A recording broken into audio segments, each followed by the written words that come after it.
yang saat ini masih berduka pasca bencana banjir.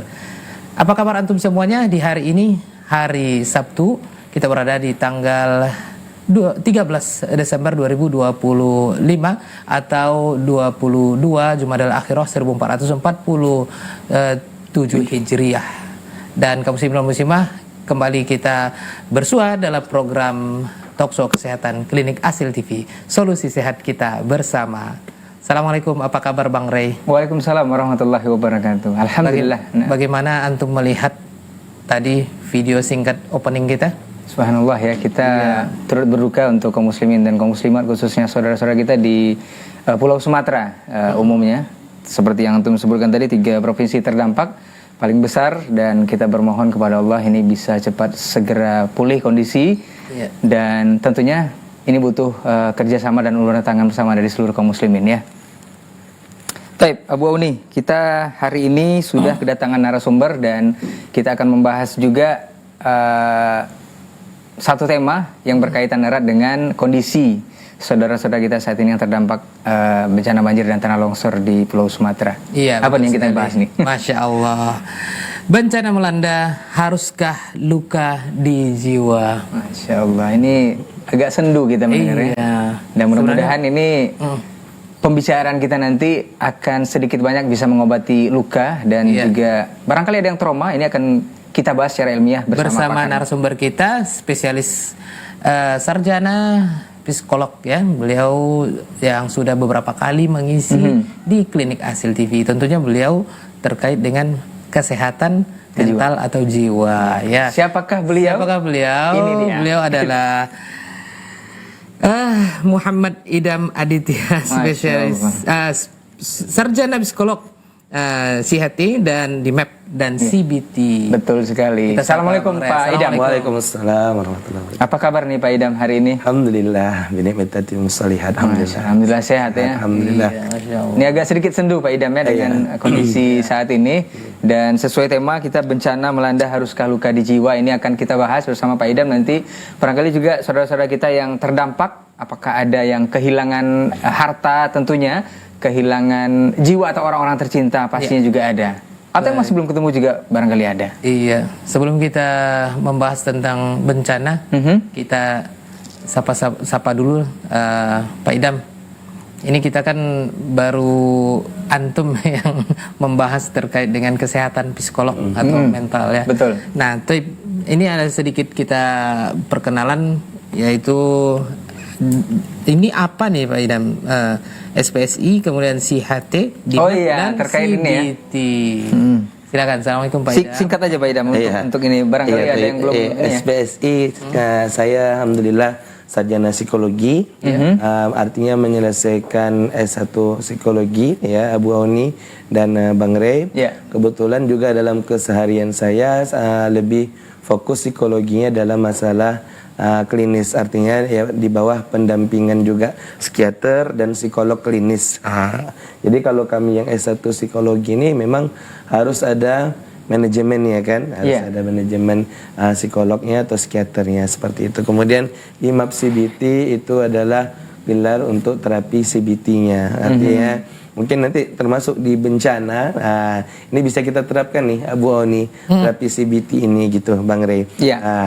Itu jadi di MAP CBT ini adalah gelar sertifikasi dalam hal terapi CBT, salah satu terapi di dunia psikologi. Relate ya sama tema kita insya Allah ya. CHT ataupun CHT ya, Certified Hypnotherapy. Oke. Langsung pembahasan kayaknya kita ya. Iya, langsung kita ke pembahasan nih. Karena kita udah lihat tadi video singkat di opening tentang bencana ataupun kondisi kita saat ini, apalagi saudara-saudara kita yang terdampak di Pulau Sumatera. Barangkali perdana Pak Idam dari kondisi kita saat ini, ketika ataupun saat bencana melanda suatu daerah ataupun katakanlah kita saat ini Indonesia pada umumnya, itu reaksi psikologis paling umum nih yang paling dirasakan oleh saudara-saudara kita terdampak ini seperti apa Pak Idam? Ya, biasanya kalau pada saat bencana ya, adanya bencana yang melanda ya, seperti memang kita ketahui sekarang ini ya, banjir ya, Bang Rey, kemudian tanah juga longsor, tanah longsor ya.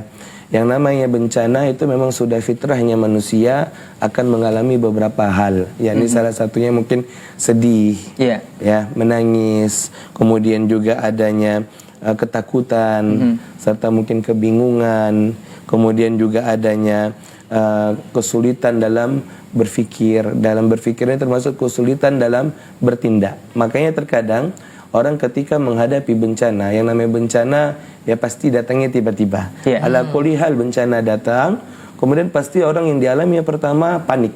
Betul. Panik. Dikarenakan kenapa?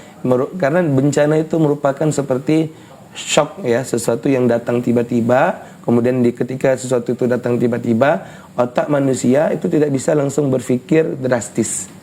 Makanya salah satu dampak daripada bencana, dampak psikologisnya adalah salah satunya kesulitan berpikir.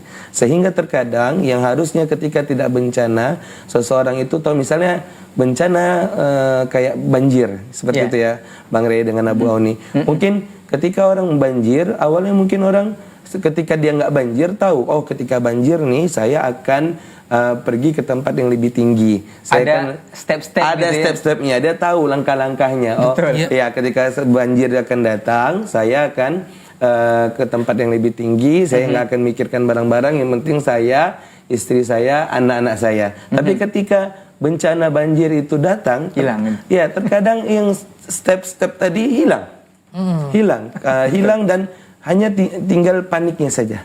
Paniknya artinya kepanikan yang ada menimbulkan perilaku yang terkadang tidak terkontrol. Terkadang ada orang yang ketika bencana datang dia hanya berteriak mundar-mandir ke sana kemari, kemudian tidak melakukan sesuatu tindakan yang mungkin minimal dapat menyelamatkan dirinya sendiri. Atau misalnya dia melakukan tindakan tapi terkadang tindakannya tidak rasional. Misalnya kayak seperti dia hanya memanjat pohon yang harusnya ada rumah tetangga atau rumah sekitar yang mungkin tinggi yang bisa dia pergi ke sana tapi tidak gitu kan. Nah, ini salah satunya juga termasuk kesulitan berpikir. Reaksi emosional yang muncul ketika bencana datang. Itu paling umum ya, biasanya panik dulu. Panik. Walaupun sebelum bencana sebenarnya itu sudah ada pelajaran ataupun ada pelatihan, ada pelatihan tentang itu, tapi tetap saja ketika bencana datang ini malah hilang atau tidak beraturan yang diingat. Benar, karena memang ketika bencana itu datang juga menimbulkan reaksi fisiologis yang bermacam-macam, seperti detak jantung yang meningkat, dada berdebar,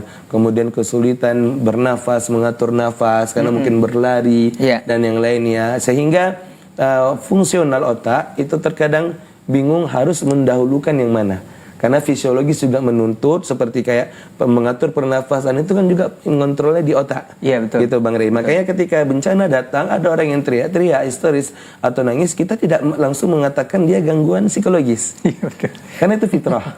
Karena itu fitrah seperti itu. Jadi otak berusaha menyeimbangkan yang mana yang harus didahulukan. Nah, makanya wajar ketika orang bencana dia menangis, kemudian dia berteriak, kemudian dia sedih, jangan kita suruh langsung diamlah, tenanglah, tidak bisa. Ini reaksi alamiah yang dikeluarkan tubuh seperti itu. Jadi mengenai reaksi ini Bang Rey, saya teringat bahkan Nabi Allah, Nabi Yakub alaihissalam itu ketika terkena bencana juga reaksi fisiologis tubuhnya, alami tubuhnya juga seperti kita pada umumnya manusia biasa. Karena Nabi Allah juga manusia seperti itu kan. Ini sebagaimana Allah ceritakan dalam Quran surah Yusuf, Nabi Yakub ketika diberitakan bahwasanya anaknya Yusuf dimakan serigala dan tidak kembali, itu menangis terus-menerus ketika sendiri. Karena Allah katakan Nabi Yakub tuh paling pandai menyembunyikan kesedihannya. Ya, tapi anak-anaknya atau orang sekitar melihat Nabi Yakub ini sedih dikarenakan ternyata salah satu atau Allah lupa salah satu atau kedua matanya timbul noda putih yang menunjukkan adanya gejala fisiologis di matanya, sehingga ketika itu Nabi Yakub tidak bisa melihat dan kembali bisa melihat kembali, dan ini mukjizat. Nah, mukjizatnya pada Nabi yakni ketika Nabi Yusuf datang kemudian dengan izin Allah Nabi Yakub bisa melihat kembali seperti itu. Ini jadi alami. Reaksi alamiah tubuh yang terjadi. Biasanya yang menjerit itu apakah wanita atau anak-anak? Kalau kayak Bang Rey sama Ana, kalau menjerit begitu gimana? Apakah masih dikatakan itu alami atau fitrah? atau nanti berlangsung ada gangguan jiwa mungkin atau seperti apa Pak Idam? Nah, terus satu lagi Pak Idam, setelah itu tuh memang respon dari tubuh kita ketika terjadi bencana, terus apa nih? Apa ada stepnya nggak biar nggak seperti itu nanti? Oh, oke. Jadi ini berkaitan dengan mental strength namanya, Bang Rey atau Abu Oni, kekuatan mental. Dan kekuatan mental ini sebenarnya tidak bisa dibedakan atau dikategorikan berdasarkan perempuan ataupun laki-laki. Walau pada orang awam mengatakan perempuan kondisi mentalnya lebih lemah. Tapi terkadang perempuan ini lebih kuat kondisi mentalnya daripada laki-laki. Walaupun dia misalnya berteriak, kemudian dia histeris, nangis, tapi habis itu dia lebih cepat pulih daripada laki-laki. Karena terkadang laki-laki seperti tadi Nabi Yakub alaihissalam tadi adalah termasuk yang pandai menyembunyikan kesedihannya. Terkadang laki-laki juga seperti itu. Dia terlihat happy, terlihat tidak ada masalah, tapi sebenarnya dia menyembunyikan kesedihannya.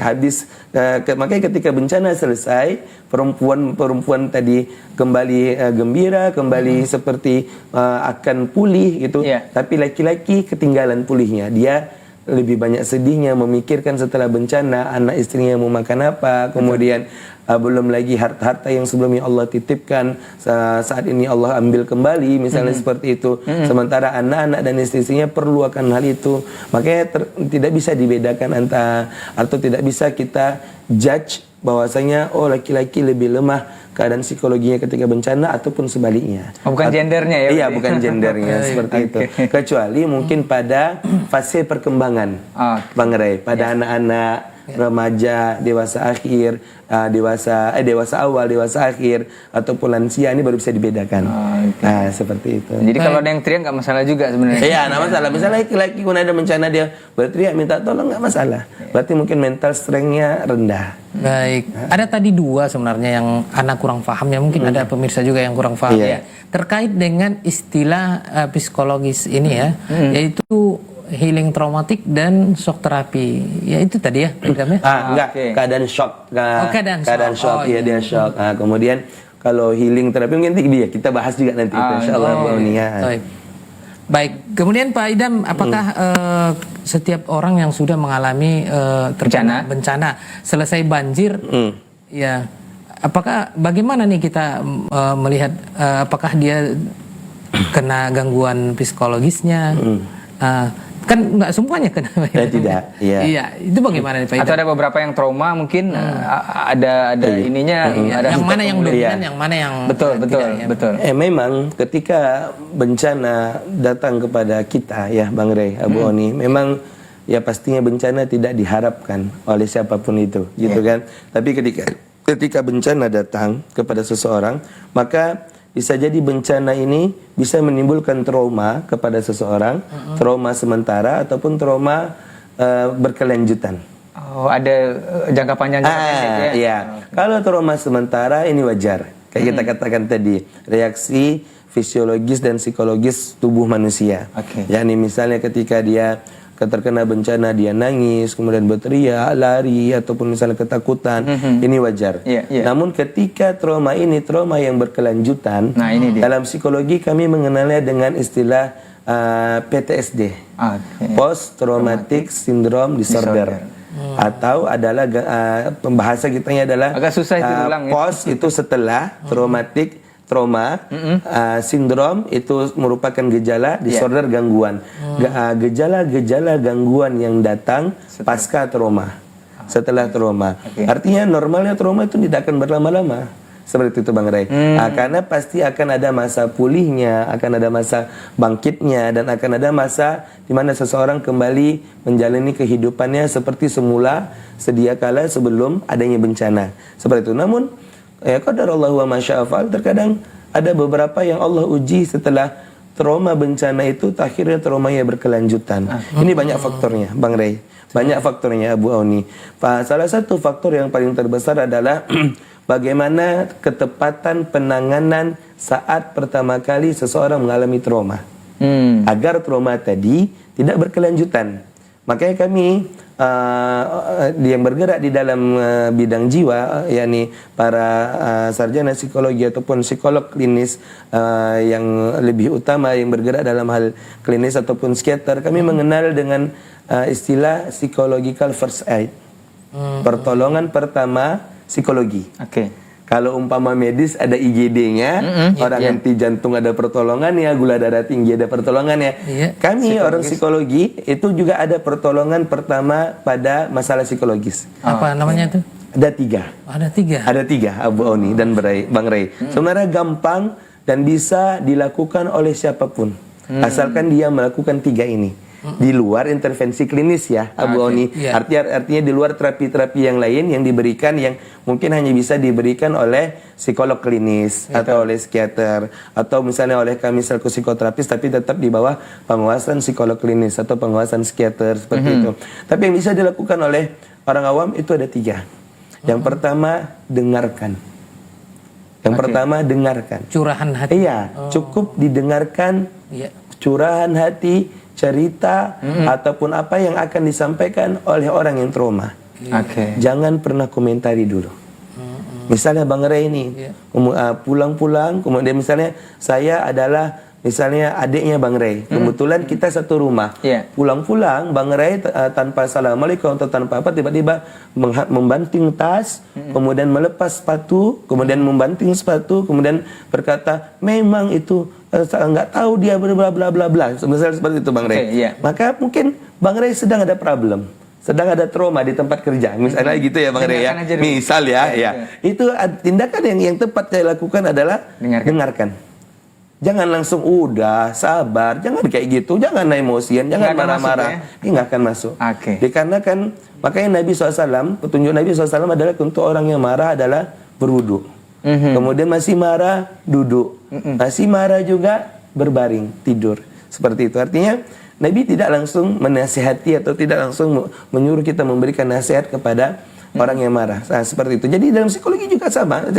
Maka sebenarnya ilmu psikologi itu juga mengambil beberapa sebenarnya intisari dari Islam. Dengarkan, kemudian yang pertama setelah didengarkan, setelah dia selesai mengutarakan apa yang hendak dia utarakan, kemudian yang kedua, fahami. Kita fahami adalah bagaimana kita ada di kondisi beliau ya. Di kondisi orang yang terkena bencana. Setelah kita fahami, baru kita berikan apa yang bisa kita berikan. Ada 3 berarti ya.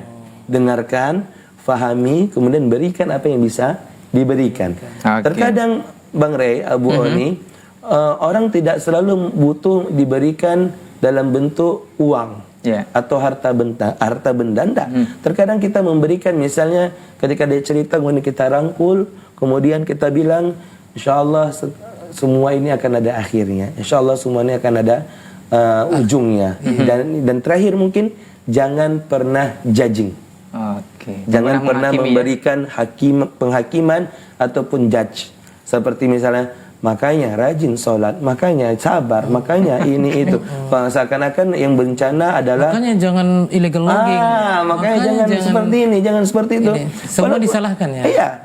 Apa yang sudah terjadi sudah qadarullah wa masya fa'al. Walaupun kita tidak memungkiri penyebab-penyebabnya gitu kan. Tapi penanganannya adalah tadi 3 tadi, dengarkan, fahami, berikan apa yang bisa diberikan. Masya Allah, Boni. Ternyata kita akan sangat penasaran dengan kelanjutan ini. Tapi ya kita break dulu, istirahat dulu ya Pak Idam dan juga Bang Ray, Abu Syafiq dan pemirsa Hasil TV dimanapun Anda berada.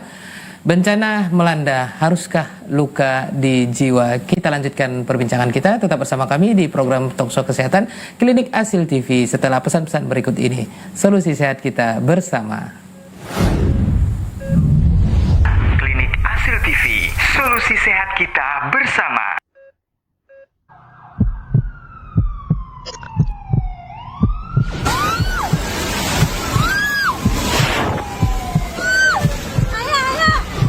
Bencana datang tanpa memberi tanda. Dalam sekejap, hidup mereka berubah.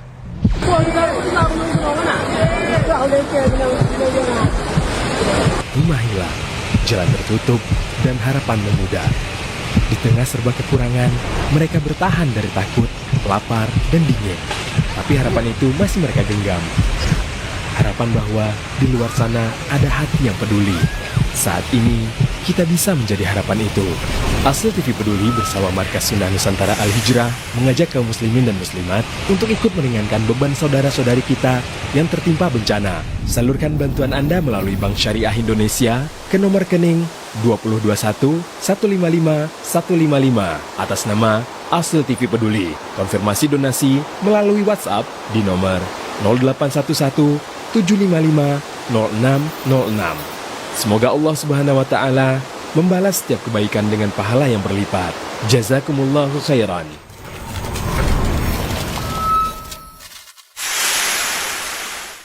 Tips olahraga supaya tidak gampang untuk cedera. Yang pertama, memang harus melakukan pemeriksaan terhadap diri sendiri, mengetahui kondisi tubuh, apakah kita cukup fit untuk melakukan suatu latihan ataupun olahraga. Yang kedua, pilihlah latihan yang paling sesuai, paling nyaman, yang paling oke untuk dilakukan secara konsisten. Dan yang paling jelas adalah kita harus bisa melakukan suatu latihan ini secara konsisten dan teratur. Kalau misalnya memang sudah ditentukan, maka pilihlah kostum ataupun outfit yang cukup nyaman. Kalau misalnya mau lari, boleh dipilih bajunya yang ringan, dipilih waktu berlarinya yang tidak terlalu panas agar tidak terjadi dehidrasi, pilih sepatu yang nyaman untuk bisa berlari. Sesuaikan juga nih, kalau misalnya memang mau larinya di aspal, pakailah sepatu yang tebal. Kalau misalnya memang di treadmill, bisa pakai sepatu yang standar. Dan kalau misalnya memang teman-teman suka latihan beban, maka bisa melakukan dengan beban tubuh sendiri. Klinik Asil TV, solusi sehat kita bersama.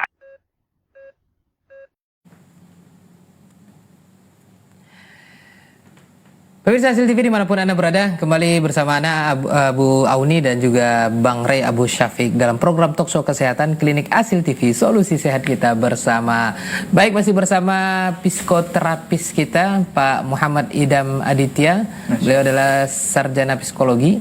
Kemudian yang berikutnya Ana lupa. Nah, tapi yang pasti ada juga hubungannya dengan tema kita hari ini. Ya? Iya, betul sekali ya. Tadi sudah disampaikan Bu Uni kalau setelah bencana melanda ternyata kita tidak ingat lagi yang kita pelajari sebelum bencana itu ya. Iya. Itu udah resiko ataupun reaksi alami dari tubuh kita ataupun betul. Manusia ya.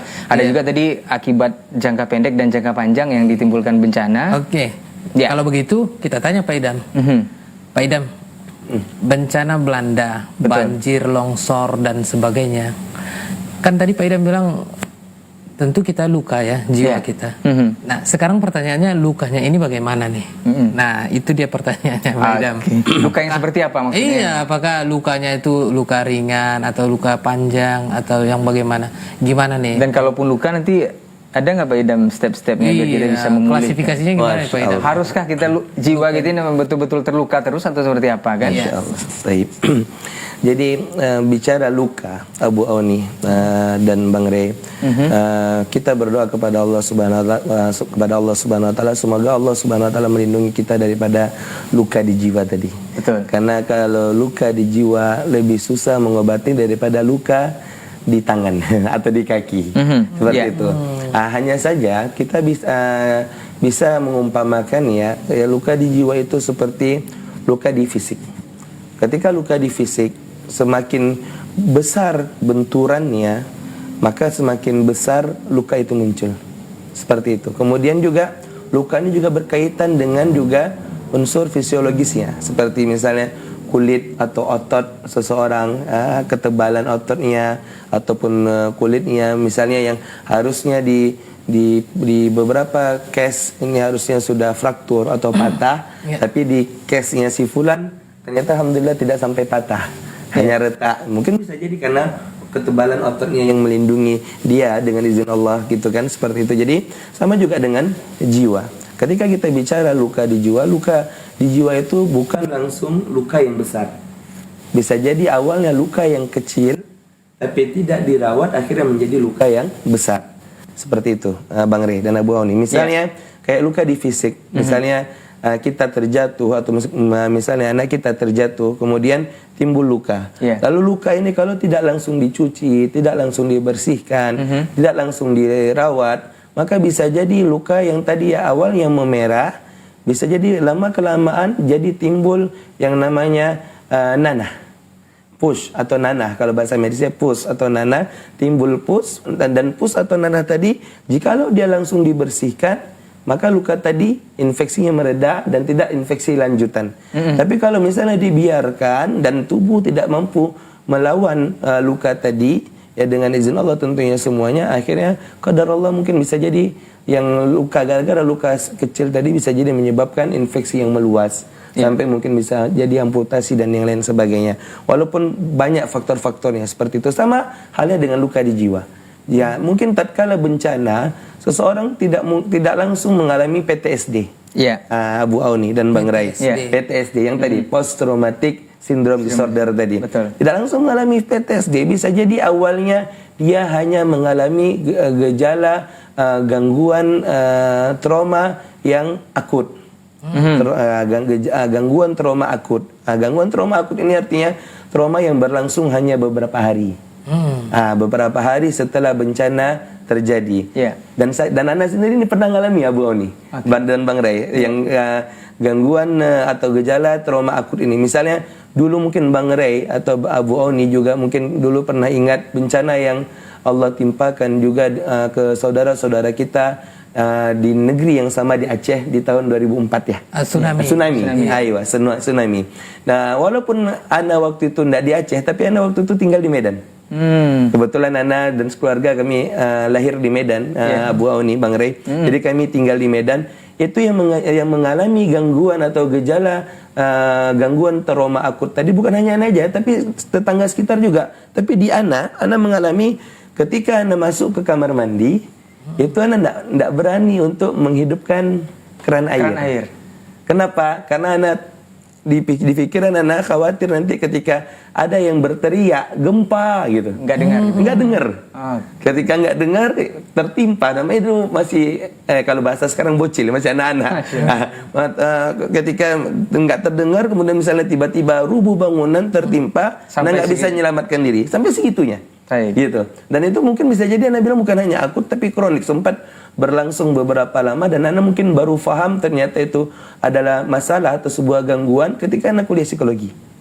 Ketika belajar psikologi abnormalitas, ternyata bisa sampai sejauh itu trauma berpengaruh, walaupun alhamdulillah tidak sampai menimbulkan tidak sampai kepada PTSD. Nanti kita akan bahas apa bedanya. Kemudian kalau misalnya dalam beberapa hari bencana telah berakhir, orang sudah berangsur-angsur pulih, tapi dia masih kefikiran bencana tadi dan masih trauma, misalnya trauma untuk masuk di rumah yang sama, rumah yang terkena banjir, atau rumah yang terkena longsor tadi, dia trauma untuk masuk ke sana, atau apalagi misalnya sampai mengalami gangguan tidur, atau juga sampai mengalami gangguan pernafasan, sesak nafas, dan menimbulkan gejala ketakutan. Ini baru kita katakan dia mengalami PTSD. Sehingga sampai dia juga isolasi sosial, enggak mau keluar rumah. Bukan isolasi mandiri ya Bang Rey. Kalau isolasi mandiri isoman semoga Allah tidak ulangi lagi di waktu Covid ya. Ini isolasi sosial, artinya dia mengurung diri di rumah, kemudian ketakutan, kemudian atau mengurung diri di tempat yang baru, tidak mau kembali lagi ke rumah.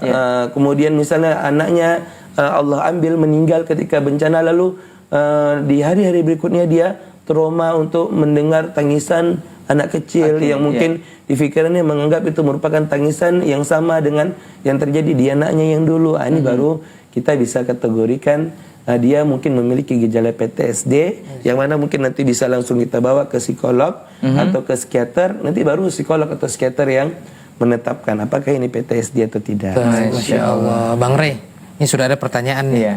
Karena memang terkait dengan kondisi seperti ini, memang biasanya banyak yang ingin mengklarifikasi atau menanyakan sesuatu terkait kondisi juga. Penasaran atau gimana nih? Anda bacakan yang pertama nih. Oke, silakan Abu Auni. Kita semuanya udah tahu ya, ada beberapa video yang sempat viral kan. Ada bapak-bapak lansia yang nggak mau turun dari bukit ya. Kakek-kakek yang mau manggil istrinya, anaknya, atau ya keluarga terdekatnya lah gitu.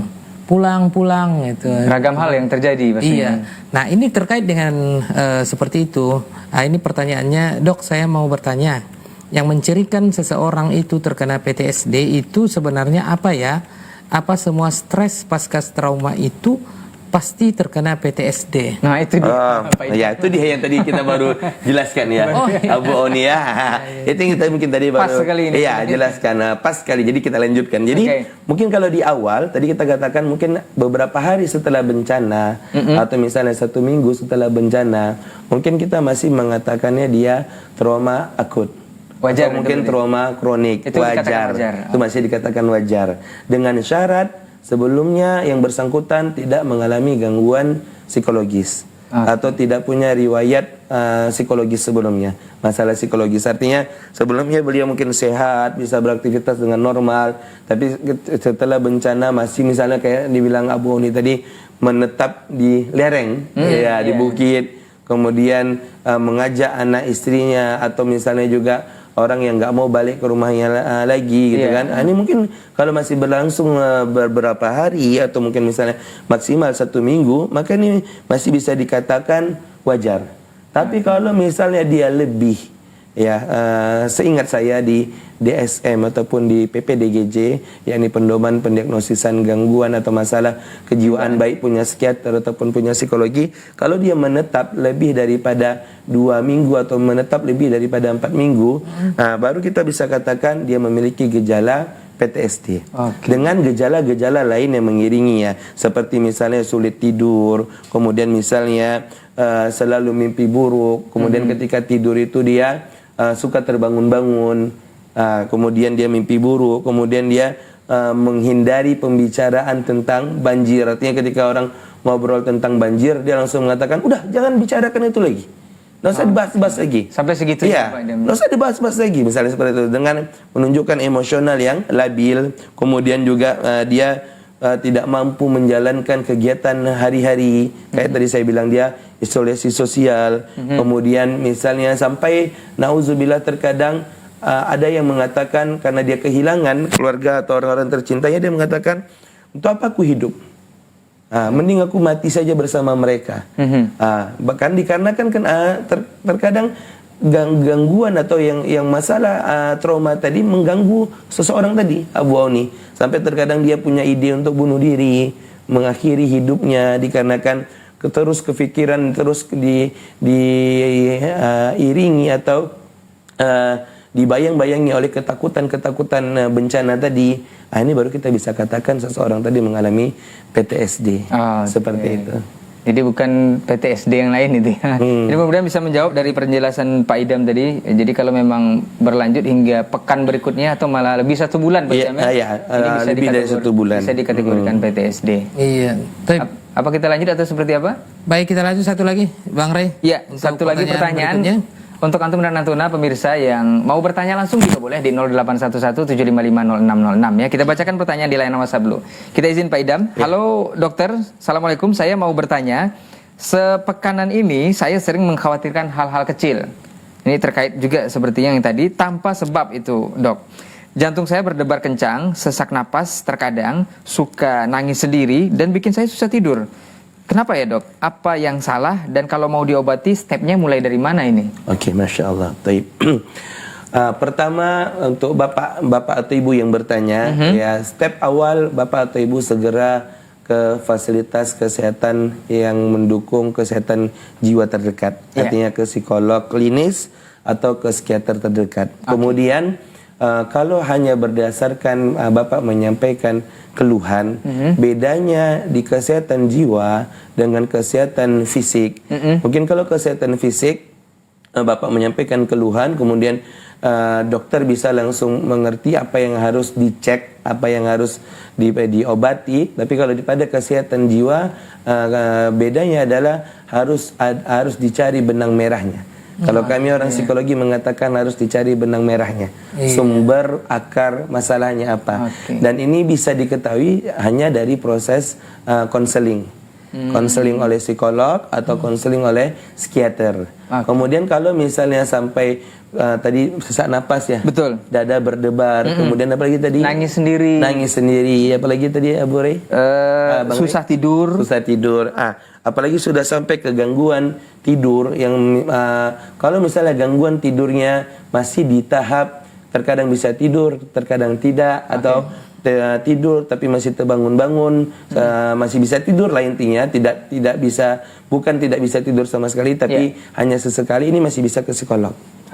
Nah, tapi kalau misalnya ketika yang bersangkutan sama sekali tidak bisa tidur sampai mengganggu aktivitas hariannya, maka yang awal beliau harus ke psikiater. Setelah psikiater harus perlu dukungan lanjutan oleh psikolog untuk menata pola fikirnya tadi. Abu Oni, Bang Ray. Ini yang dinamakan CBT, Cognitive Behavior Therapy. Ini dia CBT tadi. Tadi di belakang. Ya, ini dilakukan oleh psikolog klinis ataupun yang kami psikoterapis yang memiliki gelar certified CBT gitu, Cognitive Behavior Therapy, walau tetap harus di bawah pengawasan psikolog klinis ataupun psikiater, boleh ya, kemudian dikonsultasikan masalahnya, tapi yang paling utama harus terlebih dahulu di kondisi seperti Bapak ke psikiater. Seperti itu. Dan satu nih Bang Ray, Abu Auni, yang mungkin berkali-kali ingin kita sampaikan, masalah kejiwaan bukanlah sesuatu yang aib. Dan dalam pengobatan baik kejiwaan ataupun yang lainnya, dalam Islam kan ada dua tuh, Abu Auni, Bang Ray. Ada pengobatan syar'iyyah, ada pengobatan hissiyah. Dan ini kami dapat pelajaran dari guru kami Syekh Usama bin Yasin Al-Ma'ani hafizahullah. Dan beliau mengatakan pengobatan syar'iyyah adalah pengobatan yang berasal dari wahyu, dari Allah Subhanahu wa taala ataupun dari Nabi alaihi salatu wasallam. Kemudian pengobatan yang kedua hissiyah, berobat ke rumah sakit. Jadi terkadang orang awam mengatakan, saya tidak mau minum obat-obatan karena nanti ginjal saya rusak, jantung saya begini dan begitu. Malah terkadang ketika dia tidak minum konsumsi itu, malah tambah kerusakannya berlanjut. Contoh, seseorang memiliki gejala cemas, mendengarkan suara-suara halusinasi, lalu dia tidak mau berobat kepada medis, lalu tiba-tiba suara tadi menyuruh dia untuk mengambil tali, lalu mengatakan gantung dirimu, lalu tergantung. Ini pasien kami yang seperti ini lebih daripada 20 orang. Bang Ray. Tiba-tiba si pasien langsung tergantung bunuh diri. Bukankah ini lebih besar mudorotnya daripada dia minum obat-obatan? Yang mana obat-obatan mungkin mudorotnya kecil dan mungkin akan timbul hanya beberapa puluh tahun setelahnya, dan itu pun tidak semuanya. Ini Anda tegaskan bahwa saya berobat jiwa bukan sesuatu yang aib. Jadi datangi psikiater atau psikolog, ikuti mereka yang ahli, karena Nabi SAW mengatakan sesuatu kalau tidak diserahkan kepada yang ahlinya maka tunggulah kebinasaan, dalam sebuah hadis riwayat Imam Ahmad. Masya Allah, Bang Ray bisa menjawab ya. Iya, Bang Ray Abu Syafiq dan juga Pak Idam dan pemirsa Asil TV dimanapun berada, kita akan lanjutkan bincang-bincang talkshow kesehatan psikologis kali ini ya. Spesial ya. Iya, tapi termasuk medis juga ya. Nah, Bang Ray Abu Syafiq dan juga Pak Idam, psikoterapis kita. Bencana melanda, haruskah luka di jiwa? Kita lanjutkan perbincangan kita setelah mendengarkan pesan-pesan berikut ini. Tetap bersama kami di program Klinik Asil TV, solusi sehat kita bersama. Klinik Asil TV, solusi sehat kita bersama.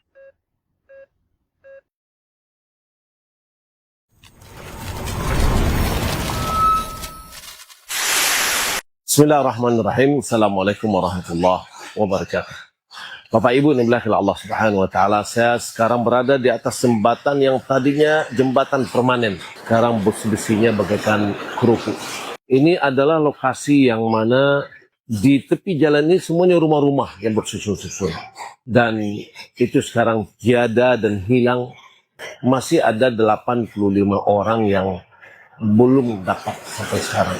Ini juga rumah-rumah yang sudah tidak ada, dan luar biasa kejadian dan ujian dan cobaan dari Allah Subhanahu wa taala kepada masyarakat kita di sini. Kita memohon kepada Allah Subhanahu wa taala agar Allah berikan kepada mereka kesabaran agar mendapatkan pahala dalam kesabaran ini.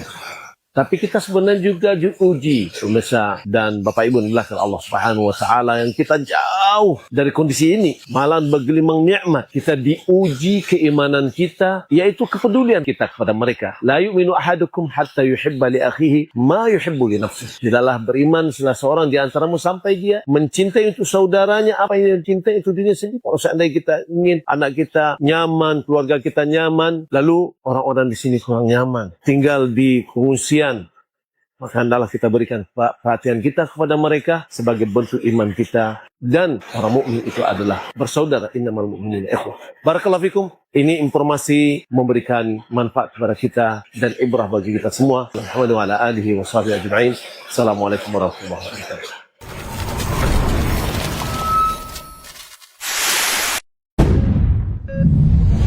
Klinik Asil TV, solusi sehat kita bersama. Ya pemirsa Asil TV dimanapun berada, masih bersama kita Abu Ray, Abu Syafiq, Bang Ray Abu Syafiq dan juga Ana Abu Auni. Bang Ray, ya, di segmen ketiga ini kita akan dengarkan nih. Ya. Yang tadi sempat Ana tanyakan dan Antum tanyakan depending ternyata oleh Betul sekali. Pak Idam, ya. Barangkali kita ingin tahu Abu Uni, ini kan trauma nih atau pasca bencana. Sekarang kita mau tahu nih sama Pak Idam nih, apa yang membedakan trauma pasca bencana dengan trauma seperti konflik kebakaran mungkin atau ada terjadi cekcok atau seperti apa? Nih bedanya apa nih Pak Idam? Kan larinya ke psikologis juga, lari ke jiwa juga. Jadi kayak pulsa aja ya, pasca prabayar. Ini pasca bencana, pra bencana. Ternyata ada ya Pak Idam? Atau konflik besar juga ada ya? Jadi kalau dalam psikologi itu dari beberapa literatur ataupun jurnal yang Anda baca, itu memang berbeda antara trauma pasca bencana, bencana alam, betul, dengan trauma pasca bencana sosial. Betul. Oh beda. Jadi bencana alam ini seperti banjir, kemudian gempa, tanah longsor, tsunami, ya kan, ataupun yang lain ya waliyadzubillah. Itu beda dengan bencana sosial. Bencana sosial artinya konflik, perang, individu, seorang individu dengan dirinya sendiri, atau individu dengan individu yang lain, atau individu dengan kelompok atau semisalnya. Kemudian bencana sosial yang lain misalnya kayak misalnya perang, ya, kemudian kebakaran, seperti itu. Ini berbeda dia, Bang Ray dengan Abu Auni. Bedanya adalah ketika bencana alam traumatik yang muncul sebenarnya gampang. Bedanya dua. Bencana alam lebih didominasi oleh rasa sedih dan ketidakberdayaan. Oke. Nah, bencana alam ya, trauma bencana alam. Adapun trauma pada bencana sosial itu didominasi oleh amarah dan rasa ingin memberontak. Itu dia dua perbedaan inti. Atau adanya terjadi perlawanan emosional. Seperti itu, konflik. Kayak tadi konflik tadi. Dua ini bedanya. Nah, makanya ketika pada masa trauma bencana alam tadi kita tidak boleh judging. Tidak boleh menjudge. Tidak boleh menetapkan atau tidak boleh memberikan penghakiman. Ini gara-gara salah kau misalnya. Ini tidak boleh. Atau gara-gara salah antum atau seperti itu tidak boleh. Ya, karena ketika di bencana alam dia sudah mengalami didominasi oleh perasaan sedih tadi, kemudian ketidakberdayaan dan kehilangan. Jangan ditambah lagi oleh judge, statement-statement yang bisa menimbulkan judge atau penghakiman yang membuat dia lebih tidak berdaya lagi. Terapinya mungkin ke penguatan dan pendampingan. Iya, penguatan, pendampingan, terutama penguatan mental dan pendampingan agama. Diberitahukan bahwa itu untuk yang alam tadi. Iya, untuk yang alam tadi. Kalau yang sosial seperti apa? Kemudian ketika yang di sosial, kita cari sumber konfliknya apa.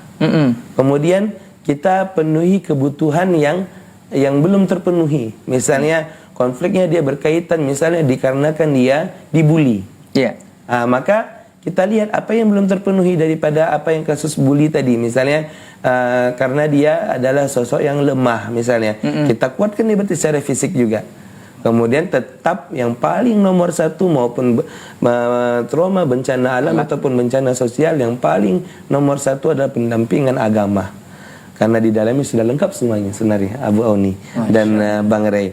Ya seperti misalnya pendampingan bencana alam oleh teman-teman kita, misalnya diberikan terapi musik, yang mana kita tahu dalam agama itu diharamkan oleh Allah dan Rasulnya seperti itu. Maka bisa diganti mungkin dengan terapi matan-matan penuntut ilmu atau matan-matan, misalnya kayak matan Tufatul Atfal, matan Jazari, misalnya seperti itu. Atau kemudian kalau misalnya memungkinkan tidak terlalu sedih, misalnya kita bacakan juga ayat-ayat Al-Quran, kemudian kita mulai ajarkan anak-anak kecil untuk menghafal, tentu dengan seni-seni irama yang baik, dengan tajwid yang bagus. Ini juga kan bisa membuat mereka terhibur, seperti itu. Selain mereka terhibur, tujuan utamanya dapat ibadah.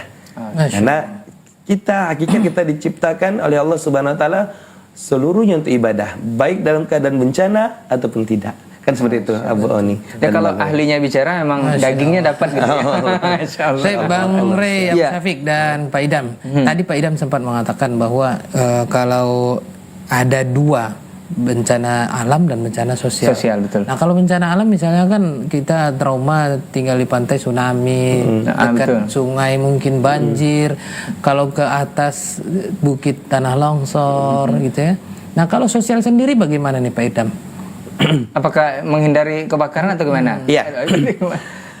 Pada traumatik, pada bencana sosial itu kalau misalnya dia sampai ke PTSD, kalau sampai dia ke gangguan psikologis lanjutan, itu memang bisa menghindari. Kalau bencana alam tadi kan menghindari pantai, nggak mau lagi sama sekali ke pantai, menghindari bukit, nggak mau sama sekali ke bukit, bahkan mungkin misalnya setelah ini nauzubillah ada yang PTSD, mungkin selamanya dia tidak akan pernah mau jalan ke Sumbar. Nah, tapi alhamdulillah juga jadi sunyi jalannya.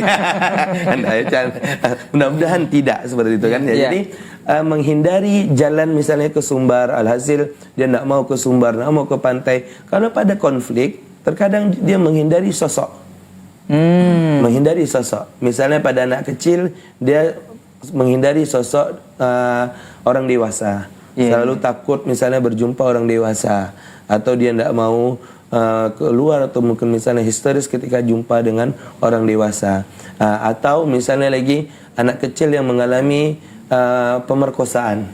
Maka itu biasa salah satu cara mengatasinya adalah dikasih beberapa tokoh, kita sebutnya kayak apa ya, kayak karet atau boneka yang dari karet atau yang seperti itu, kemudian mewakili, ada yang perempuan, ada laki-lakinya, ada perempuannya, ada anak-anaknya gitu kan. Biasanya dia lebih cenderung membuang yang sosok laki-laki, tetap menghindari. Tapi hanya saja bedanya mungkin yang ini menghindari masalah yang berkaitan dengan internal dia, dengan kasus internal dia. Kalau yang ini berkaitan dengan alam, dihindarinya.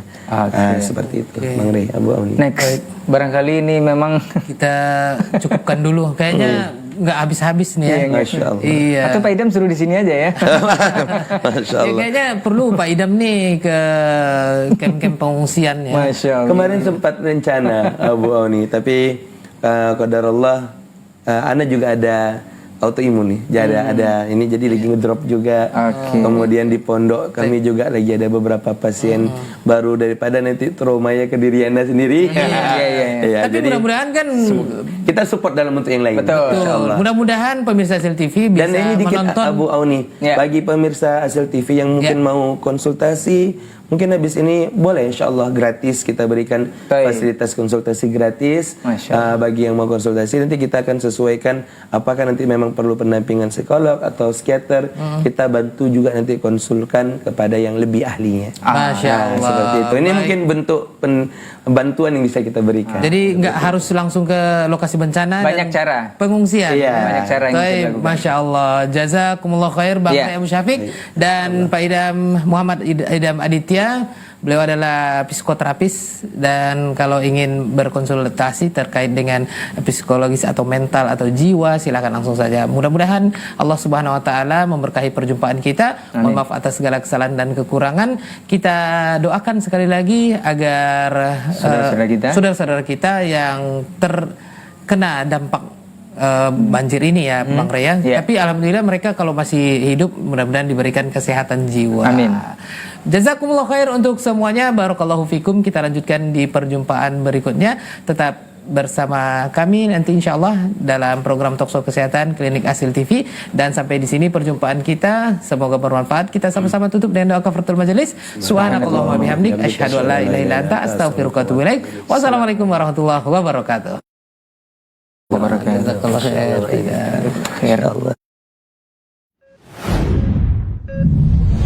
Klinik Asil TV, solusi sehat kita bersama.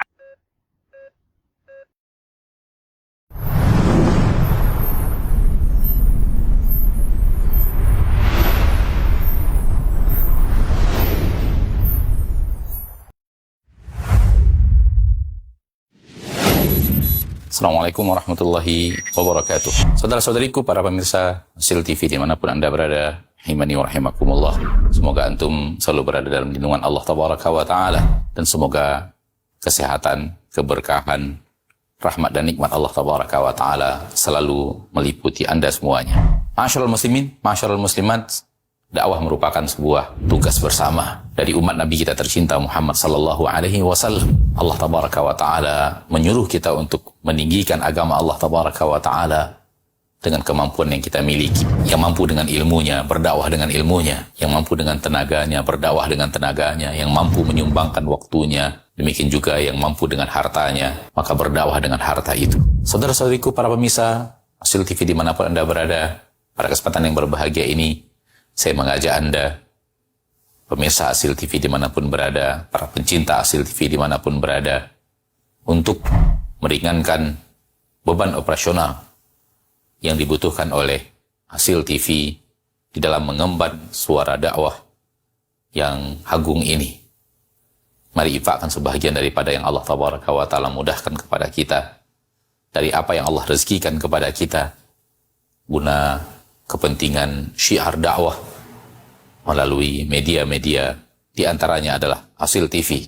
Melalui Asil TV, sangat banyak saudara-saudari kita kaum muslimin dan muslimat yang bisa mendapatkan dakwah di bumi yang sangat jauh, di negeri yang sangat terpencil. Bahkan tidak sedikit dari mereka yang mendapatkan hidayah kepada sunnah Rasulullah SAW melalui media Asil TV yang kita cintai. Semoga apa yang antum berikan merupakan pembuka kebaikan, merupakan pembuka hidayah bagi saudara-saudari antum menuju jalan yang sesuai dengan sunnah Nabi kita tercinta SAW, sehingga di akhirat mendapatkan pahala bagaikan seorang yang di tangannya Allah Tabaraka wa Ta'ala bukakan hidayah kepada seseorang, seperti yang dikatakan Nabi kita tercinta SAW, la iyahdiyallahu bika rajulan wahidan khairun laka min humurin na'am. Sekiranya satu orang mendapatkan hidayah melalui dirimu, melalui usahamu, melalui apa yang telah engkau berikan, melalui apa yang telah engkau dakwahkan, maka itu lebih baik daripada unta merah.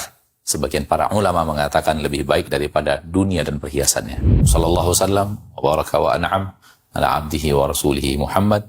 Walhamdulillahi rabbil alamin. Assalamualaikum warahmatullahi wabarakatuh.